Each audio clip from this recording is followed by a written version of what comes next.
All right, everybody, what's going on? It's been a long time since I've been on the screen, since the Golden Dunkers has been out doing any type of show like this. But it looks like what's the date? October 17th. So it's almost college hoop season.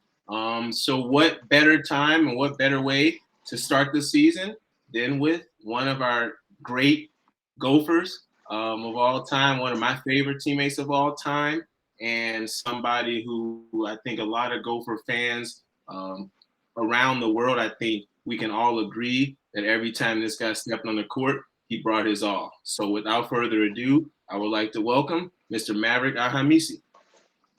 Hey, what's up, everybody? How you guys doing?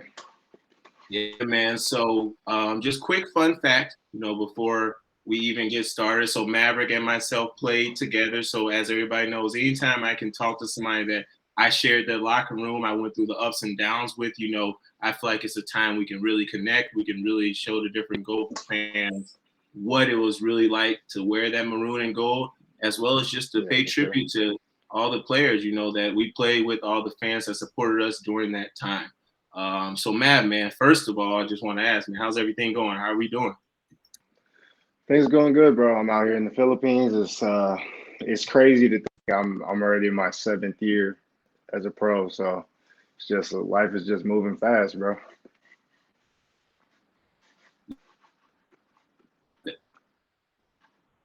Part of the Philippines? I'm sorry.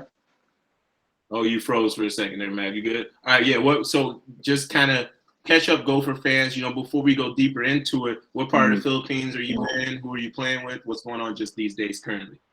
I am currently in Manila, the capital of the Philippines. I play for the Alaska Aces, and yeah, that's basically what's going on right now. Like I said, my seventh year now. Um, Yeah, and I'm just still blessed to be able to say I'm still playing. For sure. No, and we just talked about that. And there's not a lot of guys that we play with, and everybody that's played basketball. It's always a blessing just to keep playing for that long. Yeah, Before we yeah. get into some stories, some Gopher stories, what you're doing right now, I think it's always fun just to take a look back, even for myself. Right? I didn't know you before that time. Man, let's talk Yeah, a for little bit. sure. Right? Like, why are you here? Like, what are those early hoop days? What was it like? Where did you grow up? How did you get the ball in your hands? And like, what made you know basketball was a passion? Uh, for me, I mean, I love basketball since I really I can't even remember. My first basketball was put in my hands probably when I was four with my Okay. grandparents, and since then, really, I just haven't stopped. I mean, honestly, my first sport was tennis. My first sport was tennis. Then after Interesting. that, yeah, first sport was tennis, and then after that, I started playing basketball, and I didn't stop after that. And Yeah. and honestly, I wanted to play football, but my mom didn't let me because she Hey. wanted me to focus on yeah, she wanted me to focus on basketball. Right. Um, so obviously it worked out for the better, but yeah, I found my passion probably probably around high school, like freshman year of high school. When you grow up, you're watching people play college basketball and stuff like that, and you want to emulate that, and you Right. want to play on TV, and that was the dream for me. And so for me to be able to do that, I was pretty happy with um, how my family helped me. My family helped me with supporting me and pushing me to do that, and being able to go to Minnesota, which is so far from home for me, living in California. They supported me choosing that school, it wasn't a regret for me for sure. Yeah, man. So a Cali guy, right? Like anybody who ever plays with somebody from Cali, they from Cali, right? It's just different, right? Yeah, okay, it's different. It's different. Mav was a Cali guy, man. But talk a little bit about that though. What you just said, getting recruited by Minnesota. Like, I travel around the country all the time right now, and I talk to people. Where are you from? Right. And I say Minnesota, and they're like, "Where's that again?" Like, if it's anybody from the West Coast or the East Coast, so somebody Yeah, comes yeah. from Santa Clarita, right? I don't want to be mistaken. California. No, yeah, Talk, you got it. Yeah. yeah. Talk a little bit about getting recruited from there, and then also what you even knew about Minnesota. Honestly, like, so my story was out of high school, I initially signed to go play at Boise State, and Okay. then so yeah, I committed there, everything verbally. I even signed a paper, but then something happened to where I guess my SAT scores didn't go in. I didn't submit them on time, so I had to go to prep school. After prep school for a year, then Minnesota popped up. You know, I was able to go on a visit. Coach Tubby showed me around, and it was for me was a big difference. Obviously, it was the cold, you know, and that's what I wanted. I wanted a change of scenery from where I was. You know, I didn't really know anything else outside of like Mhm. California and hot weather and like the beaches and stuff like that. You know, I never grew up like in Minnesota, only where the summertime was like, you know, when there's sun out and you would go to the lake and stuff like that. So I was like, man, this might be something that I need to really do. And like I said, my family's the one that actually pushed me to go to Minnesota because it Mhm. was a change of scenery. You know, it was something different for me, and that's what my dad wanted for me was to experience something new. Right. So talk a little bit about that class. Who came in with you that class? Who was all a part of that recruiting class? Austin Hollins was one, and then I think Otto Oceanix, Maurice Walker, Ooh, big name. Elliot, yeah, Elliot Eliason. I think that might be it. I think it was four. Yeah, four of us. Yeah, Four of us that I year. think it was just y'all. Yes, y'all came in right before my Dre Yeah, Holland, Joe, myself, uh, yeah, and Julian and Andre Ingram were JUCO transfers during that time. right, right. So I mean, talk a little bit about that class, man. Talk a little bit. I mean, you guys stayed together, right? Like you guys were all Mm, together. I mean, no one left, right? Like you, like, and that's no one left. Yeah, for Division I college basketball. As many know, there's not too many classes or teams where the whole class stays for their entire tenure at the school. So yeah, talk a little bit about the class, man. What do you think made everybody stay? Was it the camaraderie? What was it?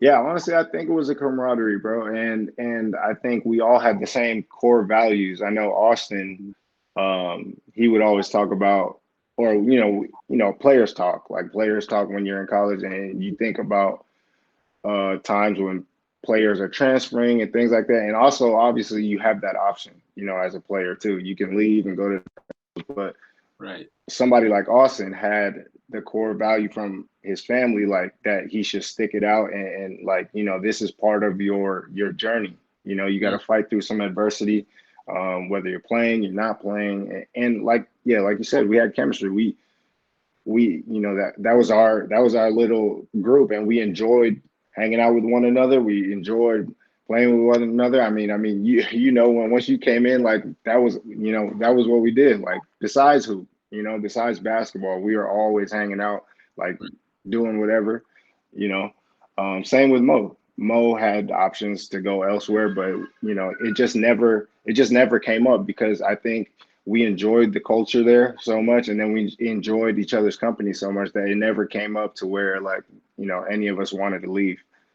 right. No, yeah. I mean, yeah, wholeheartedly. I agree. Yeah, man. It wasn't the amount of time just spent off the court. Like I feel like that was the big Yeah, thing. yeah, Nothing, just chilling, right? Just chilling. It was yeah. just normal. It was normal. And you, right, is dope, right? Like shout out to you, shout out to Austin. Like y'all like made it like freshman year when we came in, it was like, let's go to Mav and Austin's place, right?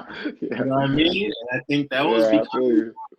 y'all just had it, right? Y'all had to, and y'all always brought the whole team together. I mean, it might be a small thing thinking about. We thought it was just, oh yeah, that's the place we go to, but really Yeah, look yeah, on it. Like I think that stuff mattered. You know what I mean? Like we got to yeah, really connect at a different level. It wasn't just with our roommates. It wasn't just before or after practice. Knowing that we yeah, not talk before or after practice. Usually after yeah, practice. Before practice, yeah, nobody's talk. So I yeah, mean, yeah, it was definitely a good time. But yeah, I want to talk a little bit, man, about about the head honcho during that time, though. A little Tubby time, Mm-hmm. right? Yeah, Tubby yeah. talk. So, yeah, take me through that. It's your first meeting with Coach Smith, or how that even came to fruition. Was it him? Was it another coach as well? How was that? And talk to just a little bit about the beginning of that relationship, because obviously Um, he's a pretty well respected coach around, and most yeah, just for want sure. to know. Most want to know, what is it like playing for Tubby?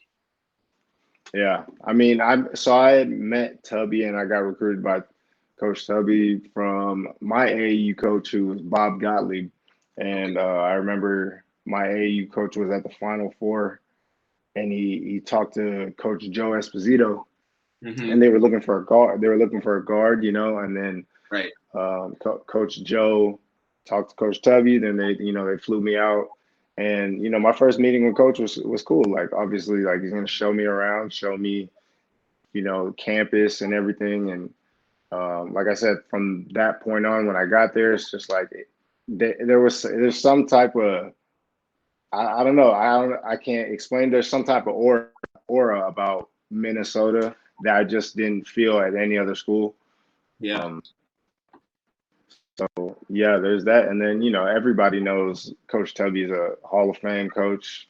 Um, obviously, blessing to play for him and learn under him. He's a defensive minded coach from my experience, and yeah, it's hard to play for him. Honestly, he's gonna test your mental capacity Yes, on for and sure. off the floor.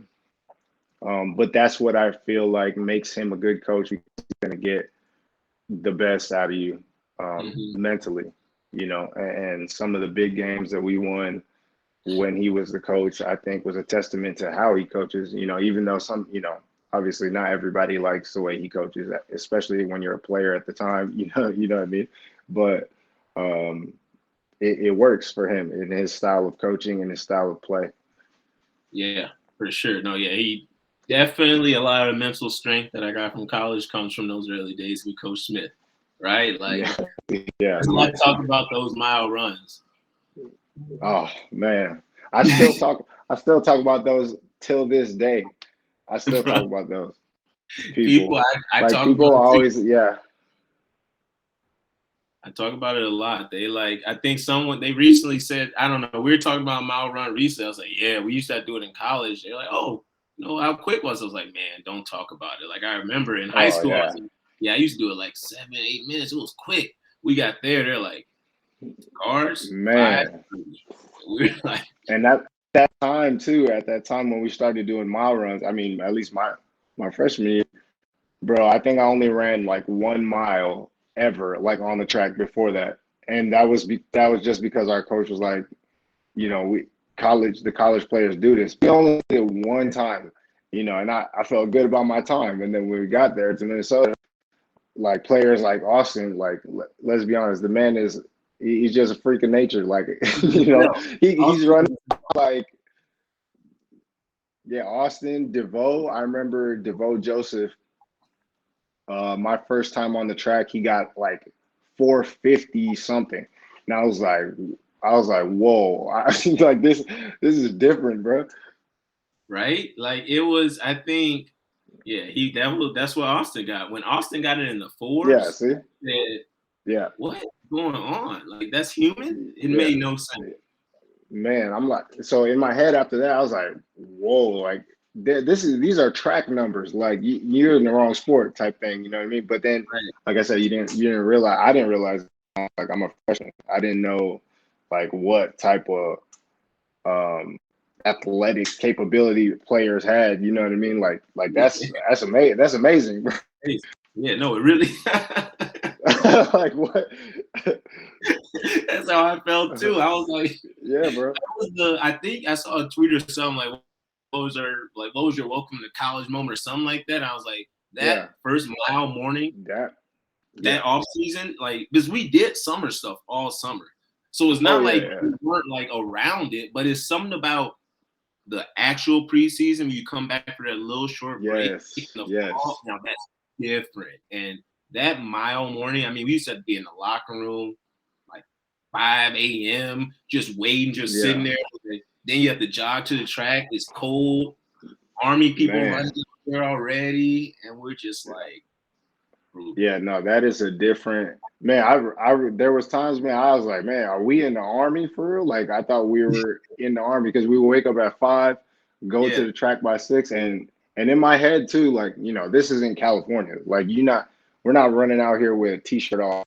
You have to wear a jumpsuit sometimes, Mm-hmm. and get that mile. I was like, man, this is different. And people, like you said, people are already out there jogging, doing sprints, and I'm like, dude, like this is crazy.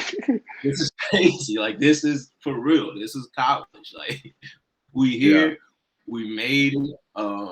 But yeah, man, that little stuff. Though, once you get through it, I mean, looking back 10 years later, appreciative Yeah. of it. Yeah. Yeah.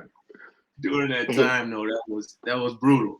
Those were crazy times. But man, you got a lot of good time and I guess experience early on, like your freshman year. Like Coach Smith Mm. trusted you in a lot of ways, and you guys had a pretty good season that year. Just talk a little bit about that, man. Just coming in as a freshman, especially as a guard. You had dope guards ahead of you, right? Al Nolan, right? Blake Yeah. Hoffart. Like, talk a little bit about that and just playing under guys like that.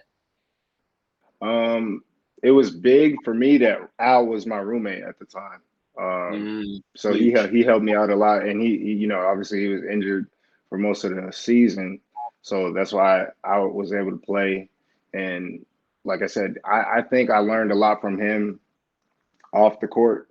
It Mm-hmm. helped me kind of slow things down a little bit because you come in as a freshman, everything's moving at such a fast pace. Like you got class, you got weights, you got 6 a.m. mile runs, then you got practice later, then you got to do it all again, and then maybe tomorrow you guys have to fly out to Wisconsin to play, or you know what I mean. You have a Yeah. lot of things going on, and Al helped me kind of slow things down in Yeah. order for me to really be able to focus on both school and basketball at the same time.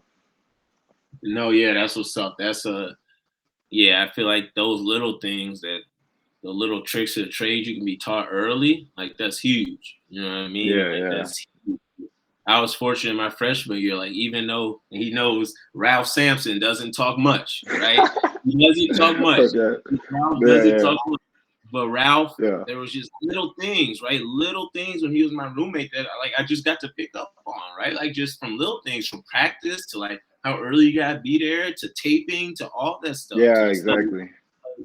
Those little things are huge, and it's definitely a benefit to be able to stay with the upper class when you're younger. So no, that's what's up, and that's cool to hear.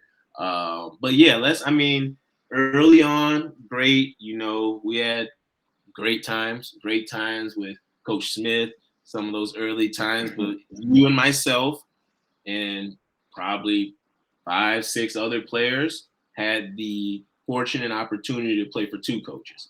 And Right. people always ask all the time, "Do you like playing for Coach Smith better? Do you like playing for Coach Pitino better?" It's like, I mean, at the end of the day, now I'm just thankful I got to experience 2 completely different systems and got to see Yeah, for 2 sure. completely different sides of things. But let's talk a little bit about that new time, right? Like, we were Yeah. there, right? We had that NCAA tourney game, thought things were good, and then things switched up real quick, and we had a new honcho in Yeah. town. Like, we all Yeah. signed up for one coach. So when you get a new coach, it's a lot different. And you as a point guard, you as a leader on our team, you at this time as an upperclassman, like, talk a Mm. little bit about that change and what was going on in your mind looking back on when we had that switch from Coach Smith to Coach Pitino. Well, we were all shocked because we just came from the tourney. I mean, we lost to UCLA. But at the time, it's like, we didn't really know what was going to happen. And then I'm sitting in the living room with Austin, and Yeah. we're watching ESPN, and then that's how we found out, like, Coach Pitino is going to be our head coach. And so it's like, you see that as a player, you see a new head coach is coming in, and like I said, like, we didn't for Coach P. We signed up for University of Minnesota with Tubby Smith. Right. You kind of don't know what's going to happen. Coach P could have, if he really wanted to change all of us, you know, and we didn't know what was going to happen. But Yeah. I just remember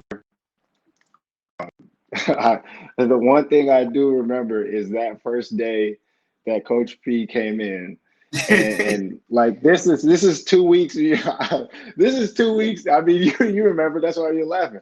This is 2 weeks of no practice. Just None. go, like we're regular students. You know what I mean? We just go to class. Hey, what's up? Let's go to Tony's Diner, eat lunch. Then after Tony's Diner, what we on? Like we going back Yeah. to the crib. Let's watch a TV show, something, for 2 weeks. And then Coach P comes in and really tries to like weed out the weak from and Early. man, that Early. early, like that, I was not expecting that type of workout at all. And I think for me, I think that's one of the big differences with Coach Tubby and Coach Patino is, I mean, both of their practices are hard, obviously. Coach P's is a little more new school than Mm-hmm. Coach Smith's, but they have the same mindset in terms of like how they try to test you mentally. You know, Right. they do it in different ways, and that Coach P's way, I think personally, is tougher, just because like it's mentally tough because imagine 2 weeks no practice, nothing. We're out of shape now at this point. We are out of shape. And he's Yeah. doing a workout. He put us in like an NBA combine like like skills Nuts. like workout. Oh man. And I just remember, I think it was me, wasn't it? The guards, it was me, you, You. Dre, and what, Austin maybe? It was Austin, maybe. I think it was just us four that was there at the time because he had new. Man, Yeah. yeah, and I remember after maybe the second drill, bro, like me, you, we're all hunched over, and I was breathing so heavy, and he looked at me and was like, he's like, if you're breathing that heavy, you're not gonna play here. And I was like, whoa, this man, Right. this man. Right. And And so that was he told me something early just like that. He's like, your days are numbered if you're going that slow. And I'm like, what's yeah, going on? yeah. I'm Because like, everybody man, this practiced. man doesn't know what we've been doing for the past 2 weeks, obviously. He obviously didn't. I think he may have Yeah. had an idea, and that's why I was like that. But that's funny you said that because you just brought me back and like respect to all our big men. But I don't know if you remember.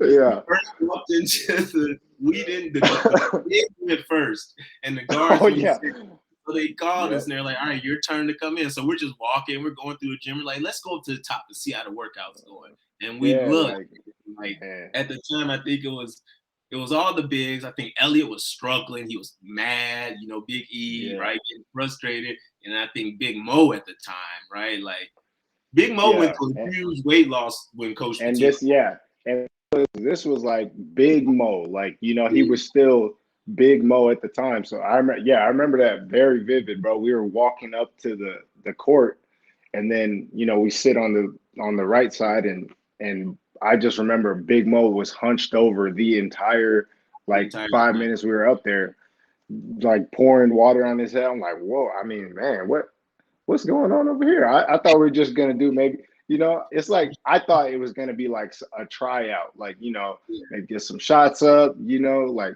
do a little bit, but man, like that's what I'm saying. I think only people that really know how hard Coach P's like skills workouts are like players that actually, we can say, oh, it's tough, this and this, but bro, that those were some of the hardest, like, but those were some of the hardest workouts. Like that almost made me quit. That almost made me quit. I was just I that's agree. how hard they were out, and I was just like, man, maybe this life ain't for me, bro. If he's making us go like this, ah, I hey, I'm right here with you. I'm right here with you. That was hands down. That first workout might have been the single hardest workout of my entire life. yeah, no doubt.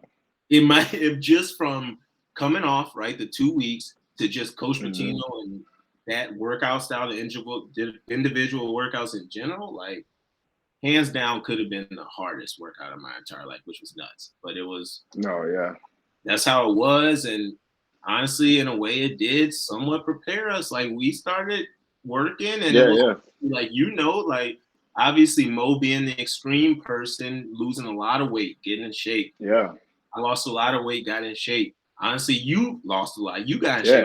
Like, oh, like Everybody did. Yeah, everybody. I mean, that was big though, right? Like that was big for you, right? As a player, I think for me oh yeah, personally, back, I feel like I felt better after. yeah. No, for sure. I mean, I think everybody felt better after. Like, people. I remember at the time, even Charles Buggs. He's a skinny dude, but like they tried to get him to bulk up, and it was like that was the culture now. Like you Yeah, have to work on your body in order to perform at your maximum, ability. And it's like, yeah, a lot of people, they helped a lot of people know like what their maximum capability of their body can look like. For somebody like Mo, you like you said, that's the extreme, thing. But even for me, like at that was probably my peak, like my peak body form, like with our strength and conditioning coaches as well. Like I was round, on a different level at that time, and I didn't even know my body could get to that. But right? for it to get to that point, it's like we had to go through some crazy some crazy stuff. Crazy stuff, crazy Yeah. stuff. I mean, honestly, yeah. When it comes to guards, though, like I mean, right there with you, I feel like you and myself both took a different step like that time. Like Yeah. when he came, like when it came to the weight room and things like that, like they looked at us like, "Yo, lead this thing." Like, and I feel like he Hmm. saved us in a lot of ways. Like, Oh you know, yeah. careers went a lot longer. Knees got saved, bodies got saved because These guys said, they really did. Like we weren't looking at, I feel like, our bodies in that way before as much. We were just trying to get bulkier and mm, all that. But I really yeah, yeah, on another level, right? Big Gary's big guns. That's what we used to do all the time. Like yeah, yeah, yeah, yeah. I think we took it to a new level. But yeah, I mean, obviously that time was different. Like with Coach Pitino compared to Coach Smith, and had great. They both had great things that they taught us in different ways. I like the old school piece that Coach Smith Hmm. had, right? The fatherly figure, right? All that. And then, like you said, more of the new style practice, the NBA style practice, a shorter Hmm. practice, mixed individuals, what Coach Pitino brought. So I thought it was dope. One thing they Yeah. had similar, but I think the advantage went to the latter, was the NIT, right? So we Right, right. made it to the NIT my freshman year, your sophomore year. Yeah, Made it yeah, all the way. We made it to Madison Square back then, and yeah. it didn't quite work out during that I year, but know. it was tough. It was tough, but I know people talk all the time like, man, from the first NIT to the second NIT to the preseason NIT, like we were Madison Square Garden like regulars during that time. We were there. We were there a lot, but I mean, talk a little bit about first, I guess, talk a little bit about even the loss, and then really Mm. coming back from that a couple years later with Coach Pitino, and I guess the joy and the feeling of when we actually brought that home in Madison Square Garden. Well, I think it was a progression, really. Like, you know, our my sophomore year, your freshman year, we went to NIT, lost to Stanford, in the final. But you can see, like after that, we went to the tournament. So Right. it was a big. We still kept that same momentum from, what we did from the previous season, and then obviously after Coach left, we went to the NIT again my senior year, but it's like we still had the same core group Yeah. from when we went to the NIT last time. So it's like we already, had that experience. Like, okay, well, we know what to do. We know what to do now in order to try to win this, and we beat a good team. Coach Brown was the coach for SMU. Like, it wasn't an easy game at all. But I At all. think, And Florida um, State right before.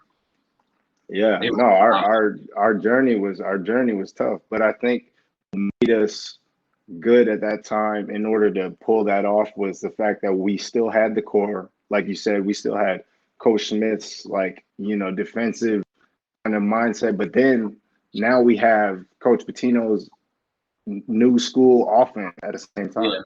So I think that combination really, I think that's why we won. Yeah, no, for sure. And it was definitely a new school office. I mean, and talk a little bit about that fast pace and just how it switched it up. You know, a lot more threes going up with Coach Pitino. I mean, Hmm. as a guard, like, how did you feel? Did you feel a little more confident? Was it like hard to get used to, or what was that? Because I mean, Coach P looked at you to lead us, a lot of the time, right? Hmm. We had point guards, but the other 2 point guards both are younger. Both the Dre's were younger than you, and they both looked to you to be led a lot of Yeah, the time. Talk a little bit about that, yeah. lead that type of offense. I liked it. I liked it. Personally. I think what everybody um, was hoping for. When Coach P came in, him being a younger coach and everything. Like you said, a lot more threes were shot up. But at the same time, it was hard for us to adjust. It was hard for us to adjust because we came from the system of Coach Smith where, it's real old school, like pass the ball if you don't have a shot, you don't have a layup, or, you don't want to dribble too much, you know what I mean? Yeah. Or, um, His four but man weren't at shooting the threes. his 4 man weren't shooting threes at the time, but that was just the evolution of like going Hmm. from Coach Smith to Coach Patino at the time. And yeah, I mean, Coach P looked at me as trying to be the leader for the guards because I was a senior guard at the time, and whether I was playing or not, I just tried to help people play with confidence. You know what I mean? And the same for even people under me. You know what I mean? Like that was the culture at the time, and I know you felt it too because everybody. I think our group, what made us good was everybody knew their role. You know what I mean? Nobody was like salty about like, oh, I didn't play this time. Like everybody was really rooting for one another. Like if I got in Hmm. the game, people were rooting for me. You got in the game, people were rooting. Nobody was like, damn, Mav got in the game. Like I should Yeah. have been, playing over him or something. We all had that, and that goes back to people not transferring to other schools. I think, like I said, we enjoyed rooting for one another, and that was just the culture at that time. Yeah, no, that's for sure, man. And I know it's not the same with a lot of teams, right? Like I'm around other teams, Yeah, talking to teams, like the culture and the camaraderie between each other, like it was always like that. Everybody was cheering on somebody else trying to get in there because we knew, like, at the end of the day, it's the players. I mean, we're together, yeah, and I feel like when we saw one coach leave, that almost made us have to get closer. Like, you know what? yeah, Obviously, yeah. that's not gonna be something that we can control, but we control us staying together. So I feel like Yeah, that yeah, was super important for us during that time. But yeah, I mean, the NIT run, legendary, legendary. yeah, Being yeah, down the Square Garden after cutting down nets, like I mean, you can't when you think back on it, like dope time, the hotels, everything. Like it was a good time.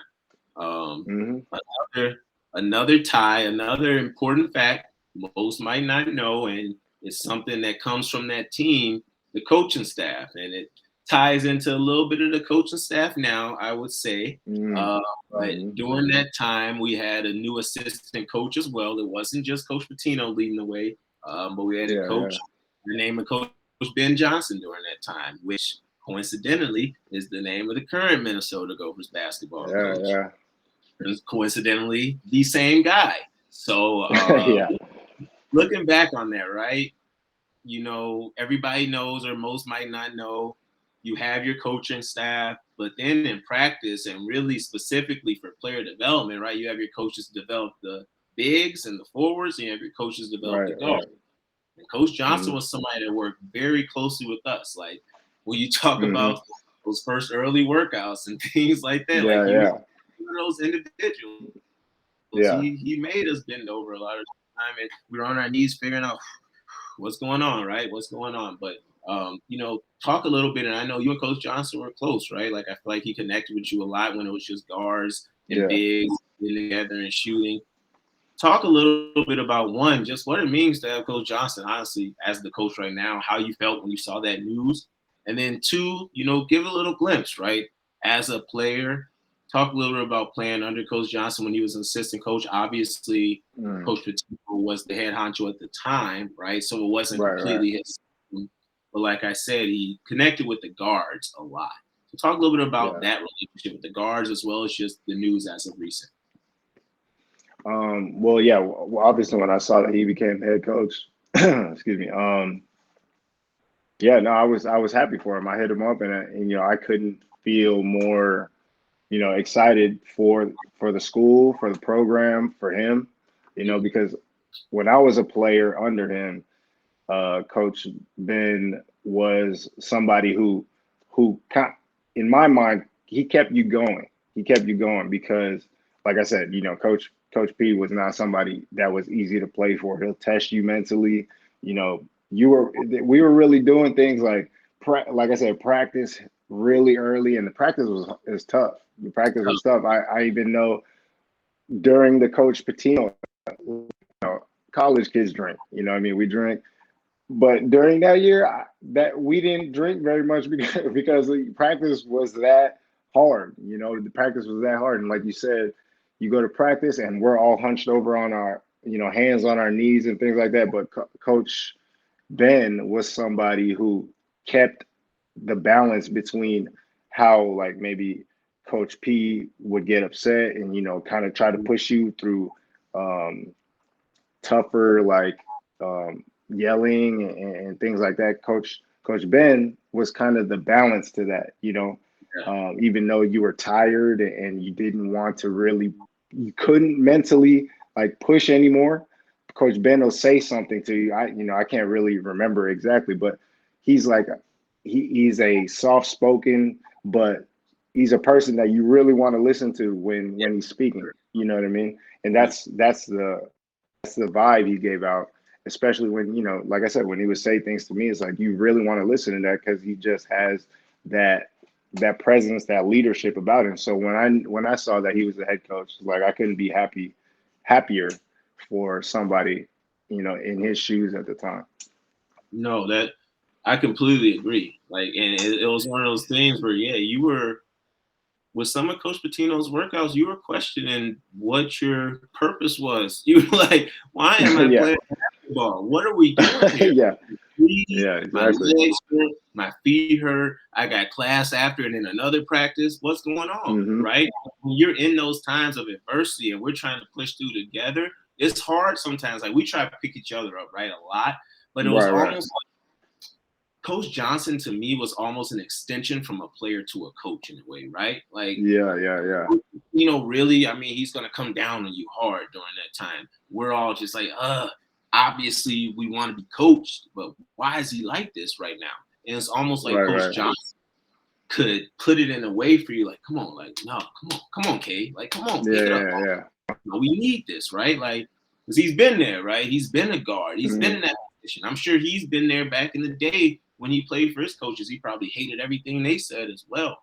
And he Yeah, probably looked yeah. back 10 years later, like, man, okay, that's what they were saying. That's what it meant. And I feel like he was still in a way connected to us and understood us where, yeah, he could Yeah. talk to us. He could talk us up because it was some tough times. It was some tough times. Like, Yeah, there was, this bro. is, I mean, those individuals, like you can't be done until you make a certain amount of shots, and we don't have any legs. That's hard. It's real hard. Yeah. So it was And Coach it and was Coach good. Coach Ben was somebody too who, like, I felt like, you know, you go into the basketball office, he was somebody I felt like I could just walk into his room and talk about whatever. You know what I mean? Talk about, hey coach, where are we gonna get lunch, or, you know, anything.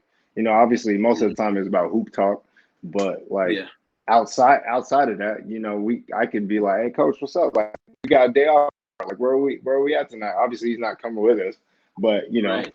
he'll talk to us and vibe with us, and that was what made him, I feel like, connect with most of the players because we all felt like he could understand our, you know, our language kind of. Obviously, Coach P could understand it too, but he's the head honcho. You know what I mean? He can't. He's not supposed to. He's supposed to give the attitude of like you know, I run this show. Like, you have Mm-hmm. to do what I, you know, do what I say, this and this. And like I said, Coach Ben was the guy that kept that balance. Like, okay, maybe Coach P's mad at you right now. Come talk to me. Come talk to me. Let's figure this out. You know, Right. and it was cool conversation most of the time. Yeah, no, that you're right, man. When you walk into the office, it was like you just talk to him, like, "What's up? What's up, man? Like, Yeah, what's going on?" And he just talked to you. And I feel like with this generation, right? Like, you've been around kids, right? I train kids a lot just in my quick little past life, where it's like they want to connect with you a lot more, right? They need yeah, to yeah, be able for to sure. connect with you. Like it's just different now. It's how it is, and that's why I'm so excited, right, for what's to Hmm. come. Not just this season, right? Long term, I feel like he's gonna be able to really connect with these kids and connect with the recruits and push them in a way. And I'm Hmm. excited to see him take on that head honcho hat as well as still be that connector because that's his strength. Like Coach Johnson is just a Yeah, for connector. sure. Yeah. Anyone that's played for him has some positive to say about him. Yeah, I mean, I don't have anything personally bad to say about the guy, honestly. Like I said, there's nothing bad to be said about Coach P, Coach Yeah, Smith. The only thing I have to say is like, they were tough coaches to play for. I just see Coach Ben as like, I don't see him as a tough coach. Like his practices, I'm sure are hard, but you don't feel like they're tough. It's like I'm coming in here to enjoy basketball with a head coach that understands where I'm coming from, and so you don't even think about the practice anymore. You're just out there enjoying, having fun, working on your craft. You know what I mean? And just enjoying basketball. I'm sure some of the kids coached right now during individuals I've seen online. The individuals probably go like that because they're just enjoying better without that cloud. Like when we were practicing with Coach P, it's like you remember those practices, bro. It's like, man, like how long you would think we were practicing for 2 hours, but it's only been 30 minutes, and I'm like whoa, like whoa. And in the back of your mind, you're always thinking, like, man, this when is this practice gonna be over? Because I'm exhausted now. I just don't get that feel from Coach.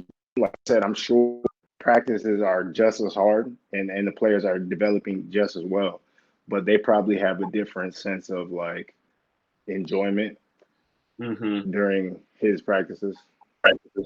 Yeah, for sure. No, it's one of those things. I feel like every coach is a little different. You gotta find that happy medium, and yeah, I'm pretty Yeah. sure that he's gonna be able to find that and still push them. And yeah, like the anxiety and stress that can come with just worrying about practice sometimes is like it makes Yeah. you forget who. And like we see it all the time, not just in college, but the NBA. We've seen some of the greatest players just fold because their confidence and Hmm. their stress and anxiety is just throwing them. But we can just go out there and hoop and remember it's just basketball. It's a whole different game for you. You Whole know what I different, mean? yeah, confidence for you. Whole different confidence. Like the first time I stepped on the court of Williams Arena versus the last, complete confidence. Like the Yeah, first time yeah, you there, it's like too much is going on. Game going yeah, fast, yeah. yelling, Yeah, bright there. lights. Yeah, exactly. It's tough. It's tough, and so So you yeah, got to. so I can only imagine like what it would be like if me and you came in right now as a freshman and Coach Ben is our head coach. You Mm, know, I feel like not to say that they should. Uh, Obviously, they shouldn't take it for granted, but I'm sure that those players that coming in now as a freshman, they have it easier than we had it when we were coming in as freshmen. yeah, for sure, 100%. 100%. They probably it's a little less stressful. A little less stressful. I know they did do that mile run though, so I saw they did that mile run. I Oh, know they. I buddy, know there they. you go. But that I don't know. I don't know if anything's gonna be scarier than that mile run with Tubby. But who knows? We'll see. We'll see. We'll see. But no, I think just Coach Johnson and what he's able to do, and it's. I mean, he played there. He played with us. He played. Yeah, yeah, He played in the arena, and he coached. Obviously, as a recent, it's like it's so new for all the freshmen. It's so new for all the transfers. So to be able hmm to have a coach that can tell you how it's gonna be, that can tell you yeah, what's going on. You know what I mean? And it's not just what he heard from the special assistant or the assistant yeah. AD. He lived it. He knows these chants. He knows where the cheerleaders stand. He knows where the cameramen are. He knows all Yeah, this stuff. yeah, a lot of time you get a new coach, they're new just right with you, right? So you're all Yeah, trying to yeah, exactly. you're all trying to figure it out. So I think it's huge. I think it's huge, but I think everybody's excited. I think we're excited. Obviously, Yeah. I think all the alumni, honestly, everybody I've talked to, super excited about it. Excited to have him leading things going forward. Yeah, But for yeah, sure. you know, that good times, great times. Let's talk a little bit about right now. Let's talk about what's going on right now. Mm. And let's talk about that journey from maroon and gold to across the water. Not a lot of people, one, make that journey, successfully make that journey and stay longer than a month. Sometimes, like, Yeah. it's facts. Like, a lot of guys try and it's like, can't do it. And then, Yeah. let alone about 5, 6, like you've been over there about 6 years Yeah, now. I think so. Talk a little bit about that. Year 7, overseas. Talk about yeah. just that transition. One, how did it even come to play? First of all, and then two, just talk a Mm. little bit about overseas because no one knows. It's like the overseas is like that word we all know, but we never know what it's Yeah, like. but you know what it's, yeah, yeah, no, true. My first crack at it was actually because of Coach Ben. I was looking, I was the player that was looking whether I wanted to, like, start my life like in Minnesota. Like, should I get a job? Should I actually try to pursue like hooping? Right. And Coach Ben was one of the coaches, him and Coach Kamani. They were one of the that told me that you're gonna regret it if you don't at least give it a shot. And Coach Yeah. Ben is the one that hooked me up with my agent now because they went to school together. Okay. So then he helped me out, and I remember my first contract was actually in Malaysia, and Mm-hmm. at the time, there was part of me I was like, man, this might not be for me because I was just like, I'm still a fresh coming off college, and I wanted to go home, and I'm like in the back. I'm like, okay, cool. Like I could be with my family like for a long time now. And then right after we graduated, my first contract came in. It's like they want you to fly to Malaysia in like 2 days, and I'm like, whoa. And so, I turned it down. I turned that contract down. Cool. Yeah, I turned that down, and then so I had like a month to spend with my family back home, and then my agent told me that I should go to the Philippines and try it Yeah. out there. And I had family from when I was young.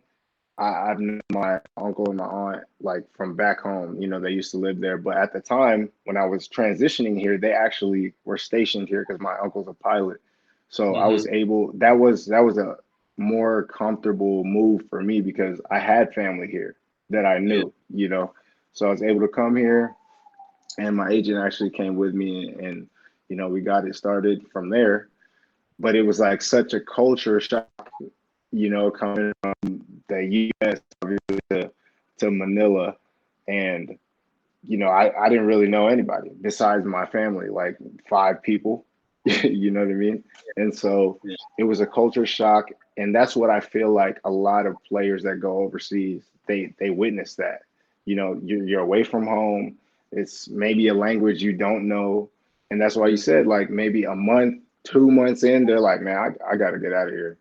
It's not Yeah. that they don't like the basketball lifestyle. I'm sure they love it, but it's like at the end of the day, it's more than basketball. It's your life. Like you're missing your family, you're missing your friends. You might be. I was fortunate enough to have family, like I said, but some people don't have that luxury. They're literally in a brand new country all by themselves. Yeah. So that is the biggest transition that players go from college to overseas, unless unless that's really something that you want to do. And like I said, it wasn't. I'm here 7 years in now, but I didn't even think I would last this long because my first season, I was already like, man, this might not might not be it. Like, Right. you know, um, I'm from home, family, trying to watch my games at 4 a.m. And I'm living in a dorm room by myself at the time. So, but yeah, 7 years down the road, I couldn't tell you that I would still be here, honestly. Yeah, I mean, yeah, no, it's a blessing, right? Kudos to you, because Yeah. not a lot of you can make it. And I'm sure you were thinking that. I mean, was there any type of like, is there any language barriers? Is there any just cultural barriers as a basketball player? Like, how different was it? I mean, I'm sure it wasn't Tubby Smith, Richard Pitino basketball down there. No, definitely not. I think what prepared, well, basketball wise, I think basketball here honestly is tougher. Okay, Like it's more physical, and okay, some even may say dirty basketball, but that's just how it is out here. That's what people like to see. People like to see strong, gritty, like it's kind of like they're playing in the 90s back here. That's how yo, basketball is. okay, But, added with like, 3-point shooting and stuff like that, there's still hmm, the element of new school stuff, but defensively, like toughness and stuff like that, it's like that here. So that wasn't really a culture shock for me, because playing in the Big Ten, it's like that prepares you for yeah, something like that. Where it was more of a culture shock for me was living. I'm living in a country where it. I think we're number one with traffic. That's oh, number one in the world, and yeah, I've seen so some of your videos. It always looks popping there. it's popping for sure. I mean, a place where it and this is no exaggeration, probably from Wilkins dorms to TCF Bank Stadium would take Hmm. 30 minutes to an hour, bro. Like that type of culture shock. That is what I had to go through. And like finding a taxi in this country is like it was tough at the time. I had to have a car, coming in as a rookie.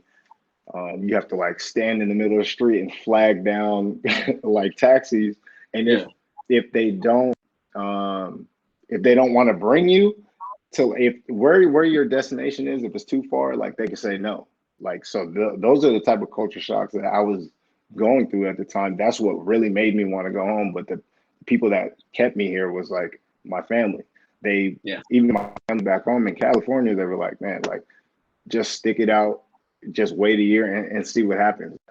You know, I was really, there was, I was like, man, I'm going home. I bet that's no, that's nuts. That's yeah, that's a culture. That's a culture shock. It's different. That's really different, Yeah. and people wouldn't understand that. People wouldn't understand that. But that '90s basketball thing, I feel like I've heard that. I feel like the not the '90s basketball connection, Mm, but I've heard dirty word, like it's dirty down there. They're way rougher. And it's like, yeah, yeah. shoot, I don't think a lot of hoopers probably would like that. I mean, I know some that probably wouldn't take it, but you know, I used to like That's it a why little you dirty. see that. I mean, that's why you see a lot of players, like even in the NBA, like somebody like Luca, Yeah, um, who's voiced his opinion on like, I mean, he's not trying to like, be cocky or anything, but when he said a statement that it's easier to score in the NBA, and I think it translates because in Europe and in other countries besides the NBA, it's a tougher, gritty type of basketball. I don't know. I was talking to somebody about this the other day, that some will say, is basketball kind of like getting softer, and I don't know how I feel about that statement. Maybe it is, maybe it isn't, but yeah, definitely back then, like it was a different type of basketball. exactly, for sure. You know, after we all watched that Last Dance doc, I think a lot of our generation was Yeah, reminded that really quick. Definitely a yeah, different type yeah, of exactly. and yeah, I think that international play is just different, right? I mean, we had a teammate, Otto came over, and I feel like it was little things that he'd do sometimes, like, bro, you can't do that, you know? And it was like, Yeah, you know what I mean? And yeah, Otto was like a tough, nitty dude. And I think that from Latvia, obviously, and I think that's just the international play. And I respect it. sure. I think that's also like sometimes it's culture shock, it's family, but a lot of it, the overseas players, when they don't last from coming from America, I think a lot of it is just that rough Yeah, yeah, play. for Like sure. it's very different. Um, but no, man, I mean, on the court, you're killing it with the team down there. You know, I think most people are following. I've been following your household name in the PBL, the Philippine Basketball League. Like everyone most people, I think, I'm sure your rivals don't like you, but everybody on your side loves you and loves you as a Yeah. player. It's dope to see, right? Like you built a fan base down there. Like it's cool to see. Like talk a little bit about playing for them. Talk a little about playing for the fans down there and just the whole vibe, because I feel like they love their PBL when they're really in it. Yeah. All right, man. It's fun. That's one of the things that honestly has kept me here, is Okay. because you really feel like a pro basketball player. I don't know about other countries, how Yeah. they, how they move, but this is the only place I play as a pro. So Mm-hmm. when we have imports come in, I always ask them like, how is it in other countries, like this and this, da da da, and they always say that they wish they were Filipino, because Yeah. they would love to play here year round, and it Right. makes me realize that I'm completely blessed, because out here it's like, you see LeBron James outside in public in the States, like he's not a normal person. Like people are going to be taking pictures, all this kinds of other stuff, asking for autographs. Never in my life would that I would be in that type of Yeah. situation. Like I'm outside eating dinner and people are coming up to me, but it's like I'm in my mind, I'm just Maverick. I'm just a hooper. Like I'm just a Mhm. normal person, but people want pictures with me for what? And that's the type of thing that has kept me here, because it's so fun to hoop here. Yeah. No, that's dope. That's dope. I wish somebody would come talk to me right now. But He's the- no, that's dope though, man. It really is. And seeing the fans, and I see it, so I believe like that's dope to see it. I'm sure you are appreciative of it, and it does make hoop fun. Like, and you realize yeah, like it don't matter, man. You don't have to be Bron. Like anybody can be a role model for somebody. You know what I mean? I feel like you're yeah, that yeah, for for sure. those young boys over there, young girls too. Like basketball in the Philippines is obviously growing, right? America's always going to be that hotbed, but anytime that you can take everything you've learned from America, everything you brought from here, and go over there and help the rest of the world, I feel like as a collective, the game just gets better. So I respect that. And I Yeah. appreciate that piece of it. But let's talk a little bit, man, as we wrap up.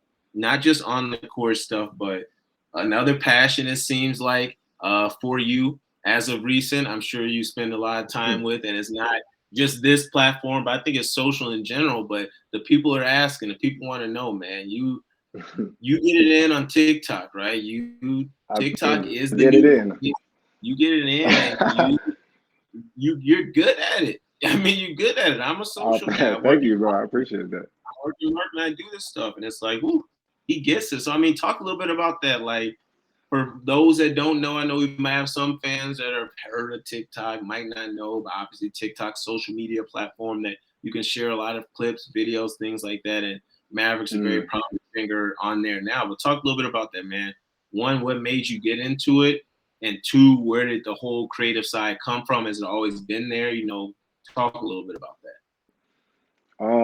Okay. Well, it started when I think it just started this year, actually, February, when I had to come back here, and it's obviously COVID times. So the mandate here is when you come back from another country, quarantine for 10 days plus, until you in a hotel, until you are able to get your PCR result negative, then you can leave.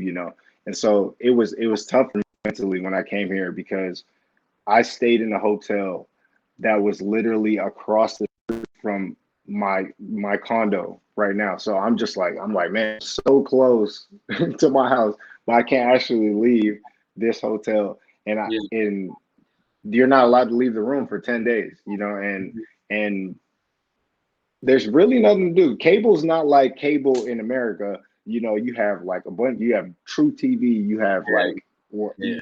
anything you can watch on there. Here it's like you have basic channels, and let's say half those channels are Filipino. So Yeah. if you don't understand like Tagalog, then Yeah. you're already in a disadvantage. Yeah. And I personally just don't watch most of that stuff anyway. So that's Hmm. where my TikTok career like started, because I was like, man, like what is there to do? Right. And I was like, man, I might as well just. I remember my first TikTok, I was up at like 2, 3 o'clock, and I was like, I couldn't sleep because I had jet lag. So I was like, man, let me just make a TikTok. And ever since that, I just kept making TikToks because I was in there for 10 days. So every day I would make one, and it translated into something like bigger, Yeah. than what I expected. I just did it because out of boredom, you know. Mhm. And so the creative side, I feel like I always had like a little bit of a creative side in me, but I didn't, like I said, I didn't think it would translate into something that like people are hitting me up now, like, hey, don't stop making videos. I'm like, I Yeah. mean, Yeah. you don't really realize, like in my sense, like that people are watching me like that. I'm just making the videos because I'm enjoying the platform. Right. I even Instagram, like I enjoy the platform. I post pictures so that my family, my friends can see, but you don't really realize that other people around the world might be taking interest to your lifestyle or whatever, and that's where it's like it's gotten crazy now. People are like messaging me like, don't stop this and this, and I get good messages too. Like obviously some people say, you know uh, please continue making videos, like you made my day or something, little things like that. It's like, man, like I just did this, I was bored, but now it's like I'm now I'm doing it, and there's a sense of like I can't let some people down who are following me, and they're like, you're making my day happy with these little videos that I'm making. And so, I'm continuing to do that, but I still obviously I enjoy it. No. Yeah. I mean, it was out of boredom.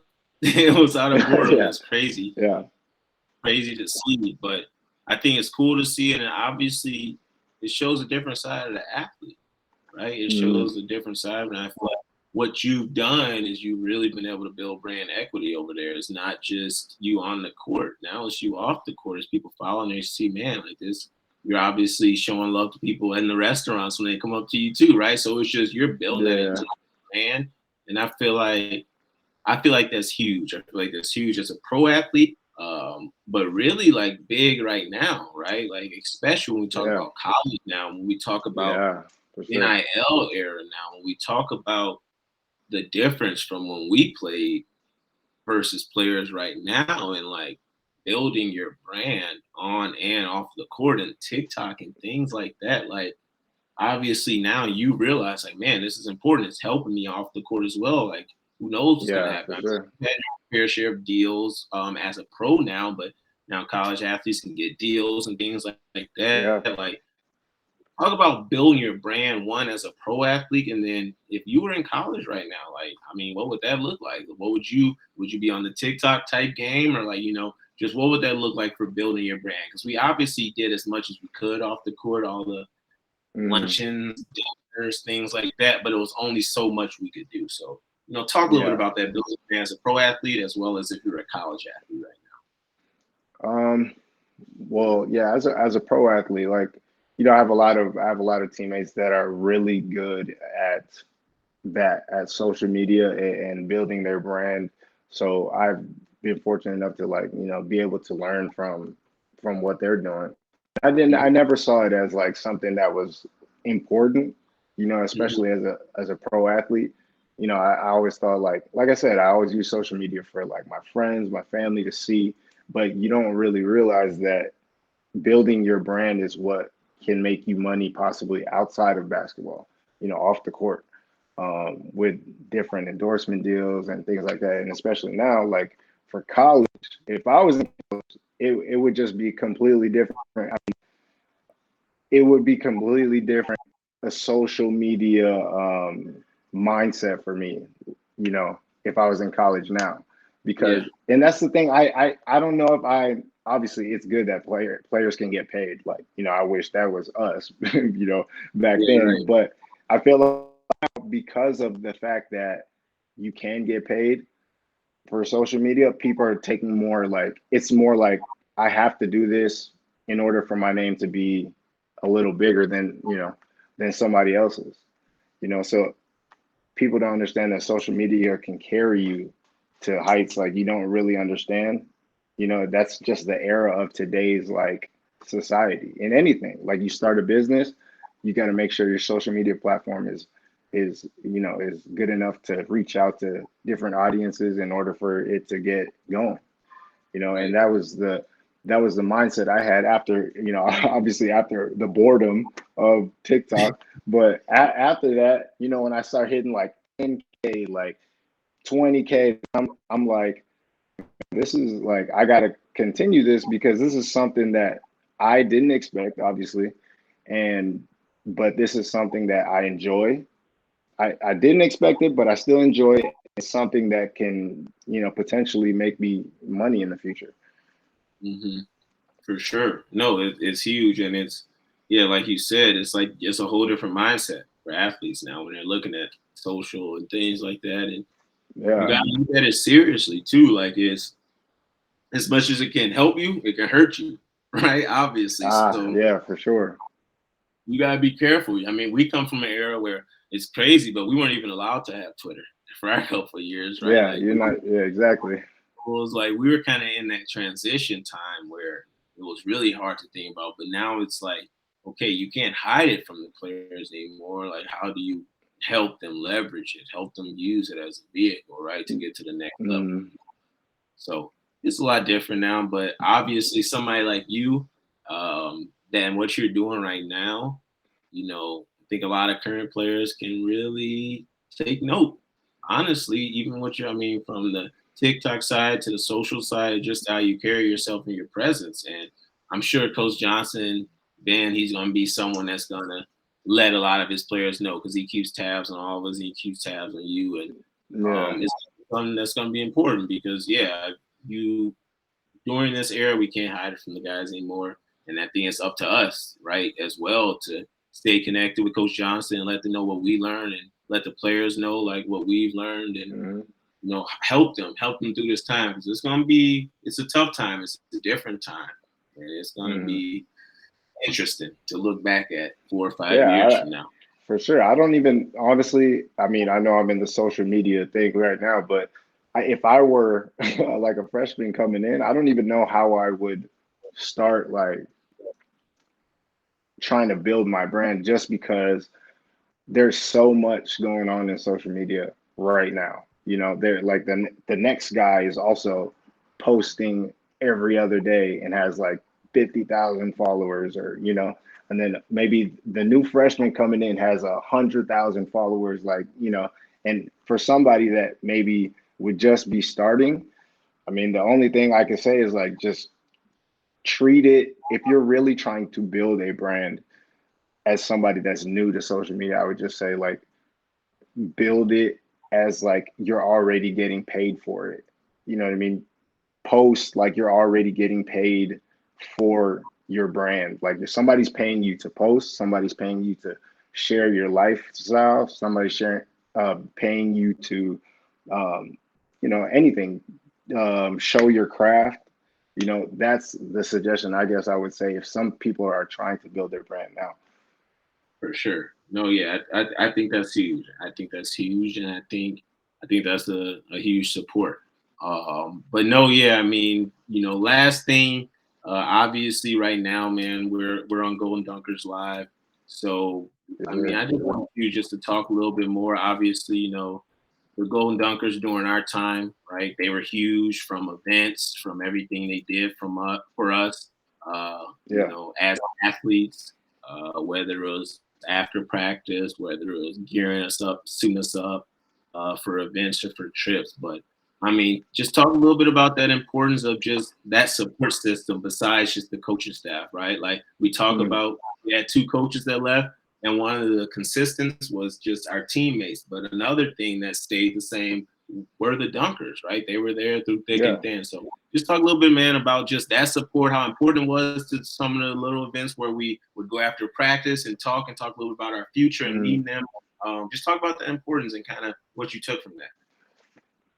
They were definitely a big part of like my development as a man. I feel like the Golden Dunkers because outside of basketball, you know as an athlete, as a student athlete, it's so much basketball. Like people don't understand, it's so much basketball. So like a group like the Golden Dunkers, they kind of keep it mellow. Like, you know, yeah, they talk about basketball, but most of the time, like it's about life. It's about stuff after hoop. It's stuff like, you know, how's your day going? How's your family? Like it's little things like that that, you know, you don't really think about too much during the day as a student athlete because like I said, there's a lot going on, class, Yeah. practice, stuff like that. And, you know, they kept it and it's networking. It's networking too.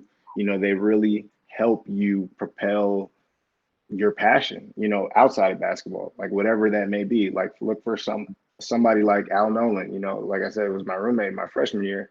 He's doing big things now in Minnesota, and he's, you know, also part of the alumni group now. And he's somebody that, you know, I see as like a role model for players coming in that can come in, you know, do what you love to do. And then now after basketball, translate it into something that is also, you're still your passion, but you're helping your community now, you know? And that's something that I feel like the Golden Dunkers brought to student athletes and to players. They help you propel like you felt like your passion was going to be after basketball, they could help you get there. Yeah, no, I completely 100% agree. And like you said, it's a lot of basketball.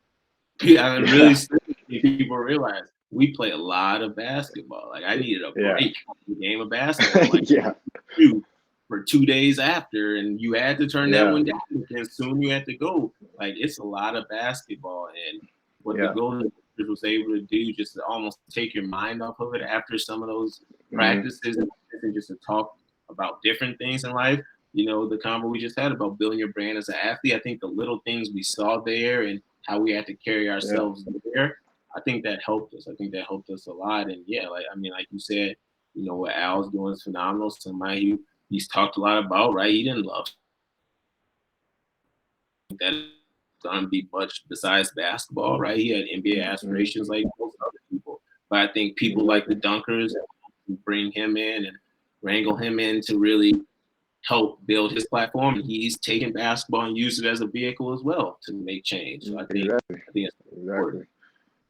for sure. But no, I mean, Mav, I appreciate you, man. I appreciate your time. Don't want to keep you too long. Most No, I might not know. appreciate you having me. Yeah, search the world clock. Mav woke up at 8 a.m. this morning just for us. Just everybody. I appreciate that. I know you gotta go call your cab soon. But I appreciate, you know, the time, and then I salute you, bro. I mean, I salute you for everything you're doing over there, right? I mean, it's respect, like for real. Like, not a lot of guys last. They don't last when they go overseas. And I think a lot of us that play with you, like, we respect it. Like, you're doing your thing. I mean, you're becoming a household name. Fans love you over there. You're loving the game. You're having a good time. You know, you're helping building your brand. You're just becoming a role model. So, I mean, I feel like on behalf of all the Golden Dunkers, all the Minnesota Gopher fans, like thank you for taking Minnesota Gopher basketball across the world and just being a great example of what it is for real.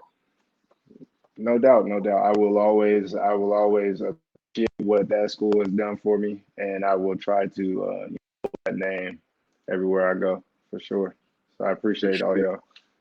Definitely, definitely. Well, everybody, I appreciate everybody that saw tune in. We'll get another episode soon here, but we had to kick the season off right, especially the new Coach Ben Johnson era. Hope you got a Yeah, yeah. few little nuggets from Mav, and you know, hopefully, I'll share a few more throughout the season as well. But we're excited. We're ready to go. We're ready to go. So appreciate you, Mav, for sure. Have a good one, man. All right, bro. Appreciate it. Yes, sir.